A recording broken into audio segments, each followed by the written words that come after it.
आमदार सुरेश धस यांनी वाल्मिक कराडवरून मोठं एक वक्तव्य केलंय। आका आणि त्याच्या आकामध्ये आत्मसमर्पणावरून गोंधळ सुरू असल्याचं धस यांनी म्हटलेलं आहे। तर पोलीस अधीक्षकांनी चिरीमरी पैसे घेऊन जिल्ह्यामध्ये बंदुकीचे परवाने दिल्याचा आरोपही त्यांनी केलेला आहे। महत्त्वाची आणि मोठी बातमी आपण पाहतोय। आमदार सुरेश धस यांनी पुन्हा एकदा आता वाल्मिक कराडच्या संदर्भात एक महत्त्वाचं आणि मोठं वक्तव्य केलंय। आका आणि त्याचा आकामध्ये आत्मसमर्पणावरून गोंधळ सुरू असल्याचं धस यांनी म्हटलेलं आहे। तर पोलीस अधीक्षकांनी चिरीमिरी घेऊन जिल्ह्यात बंदुकीचे परवाने दिल्याचा गंभीर आरोप देखील त्यांनी पोलिसांवर केला आहे।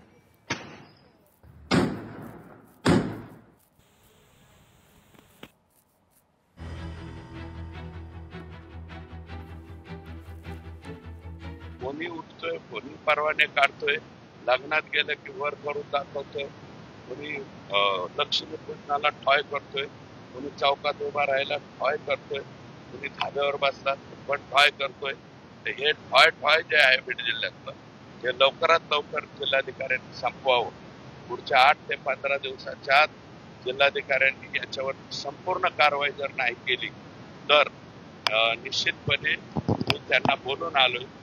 दुर्दैव आहे, ते आमचे मित्र आहेत, परंतु त्यांच्यावरती सुद्धा कारवाई करावी अशा प्रकारची दुर्दैवी मागणी आम्हाला करायची वेळ येऊ देऊ नये। बकरे की माँ कब तक दुआ मागेगी, दुआ फार दिवस चालत नसते, दुआ अर्ध्या तास सुटणार आहे। मला असं वाटतं आका आणि त्यांचे आका यांच्यामध्ये द्वंद्व चालल्याने दिसतंय। अजर भावा का नाही, भावा का नाही, भावा असं काहीतरी चाललंय। लोकशाही मराठी ऐका, पहा, जागरूक रहा।